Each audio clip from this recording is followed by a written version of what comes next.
আসসালামু আলাইকুম রহমতুল্লাহ। প্রাথমিক অনলাইন ভিত্তি স্পেশাল কোর্সে স্বাগতম।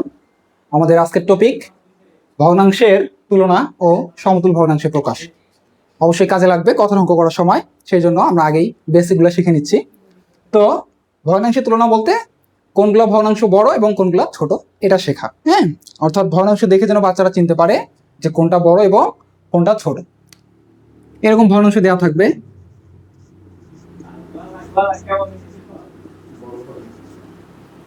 এখানে আমি তিনটা ভগ্নাংশ লিখলাম, 5/6, 3/6, আর একটা লিখলাম 8/6। আচ্ছা, আমি প্রথমে হরগুলো একই ধরলাম যাতে বুঝতে সুবিধা হয়।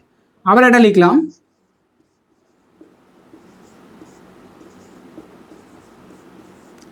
হ্যাঁ। তাহলে এইখানে আবার দেখেন হরগুলা কি আছে, একই আছে। তাহলে এই দুইটা ভগ্নাংশে আমরা কি দেখলাম, হরগুলা একই। এবার আমরা দেখি লব যদি একই হয় তাহলে কি হয়। এটাকে উল্টাচ্ছি, মনে করেন উপরে 6, নিচে হচ্ছে 5। এটাকে উল্টানো যাচ্ছে না, কারণ এটা 3/6 আছে, তো এটা কাটাকাটি করলে আবার 1/2 হয়। আমি এটা একটু চেঞ্জ করে দেই। এটা আমি লিখলাম কত, 6/7। আরেকটা লিখলাম মনে করেন যে 6/11।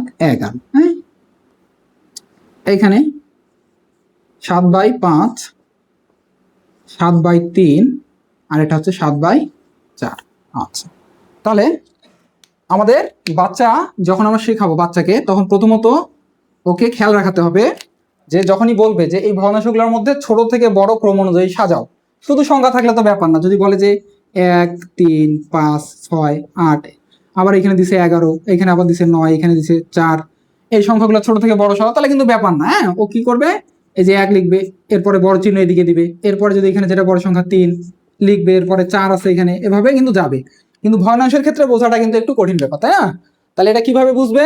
প্রথম কথা, যদি একাধিক ভগ্নাংশের হর একই হয়, যদি একাধিক ভগ্নাংশের হর একই হয়, তবে যে ভগ্নাংশের লব বড় সেই ভগ্নাংশটা হবে বড়। কি বললাম? যদি একাধিক ভগ্নাংশের হর একই হয়, তবে যে ভগ্নাংশের লব বড় সেই ভগ্নাংশটা কি তুলনামূলক বড়। তার মানে এখন এখানে দেখেন তিনটা ভগ্নাংশ আছে। প্রথমে এটা হচ্ছে 5/6, 3/6, আর 8/6। তিনটারে হর একই, তার মানে এগুলো হচ্ছে সমহর বিশিষ্ট ভগ্নাংশ। এখন এখানে দেখেন তো কোন ভগ্নাংশটা বড়, এটা যদি আমি তুলনা করতে চাই তাহলে প্রথমে আমাকে লিখতে হবে কত, এই যে 8/6। কেন? আমি দেখলাম যে একাধিক ভগ্নাংশের হর একই হলে যে ভগ্নাংশের লব বড় সেই ভগ্নাংশটা হয় বড়। তার মানে এখানে বড় হচ্ছে 8/6, এটা লিখলাম, এই যে বড় চিহ্ন থাকলো। এরপরে দেখেন বড় কোনটা, এই যে 5/6। এরপরে বড় হচ্ছে 3/6। এই হচ্ছে ক্রম। তাহলে এখানকার ক্ষেত্রে কি হবে, এখানকার ক্ষেত্রে দেখেন এই যে হর একই, তার মানে যেটা লব বড়, তাহলে 5/7। এরপরে এখানে এই যে 4/7, এরপরে কোনটা, 3/7।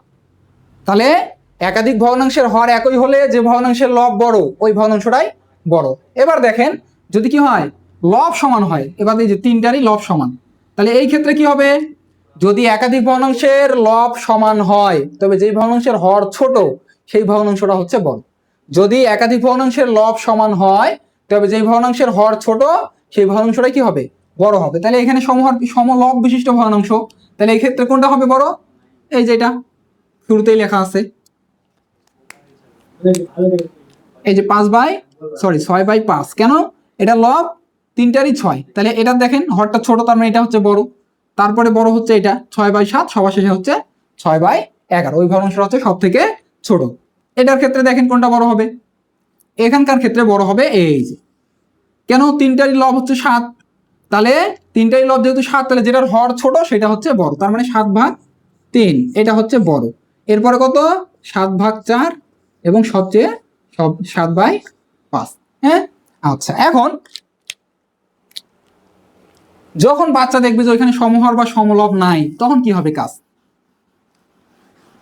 সে আমি যদি 2টা দেই বা 3টা দেই, আচ্ছা 3টা দিয়ে একবারে বোঝাই, তাহলে আর 2টা দিয়ে বোঝানোর দরকার হবে না।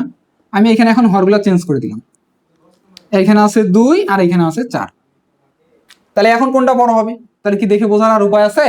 তখন আমাদের কি করতে হবে, এই সমতুল ভগ্নাংশে প্রকাশ করতে হবে। সমতুল ভগ্নাংশ বলতে কি, কোনো ভগ্নাংশের একই সংখ্যার দিয়ে হয় গুণ করা, নাহলে একই সংখ্যা দিয়ে কি করা, ভাগ করা। কোনো একটা ভগ্নাংশকে একই সংখ্যা দিয়ে গুণ করা অথবা একই সংখ্যা দিয়ে ভাগ করা, অবশ্যই শূন্য ছাড়া।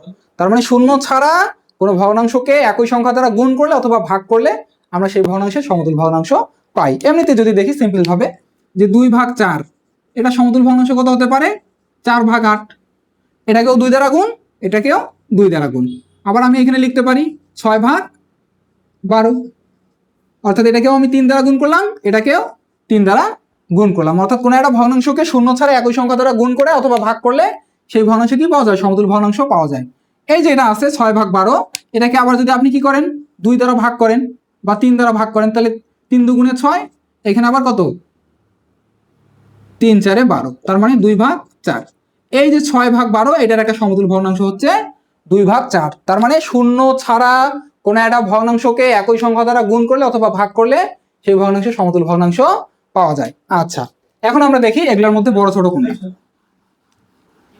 তো ভগ্নাংশের বড় ছোট তুলনার জন্য যদি কি থাকে, ভিন্ন হর বিশিষ্ট ভগ্নাংশ বা ভিন্ন লব বিশিষ্ট থাকে, তাহলে ভিন্ন হর বিশিষ্ট থাকলে আমরা কি করব? সেটাকে সমহর বিশিষ্ট ভগ্নাংশে আনার চেষ্টা করবো। তো সমহরে আনার উপায় হচ্ছে একটাই, সেটা হচ্ছে কি করতে হবে? হরগুলো লসাগু করতে হবে। হ্যাঁ, তো হরগুলো লসাগু কিভাবে করে আমরা এর আগের ক্লাসেই কিন্তু দেখেছি।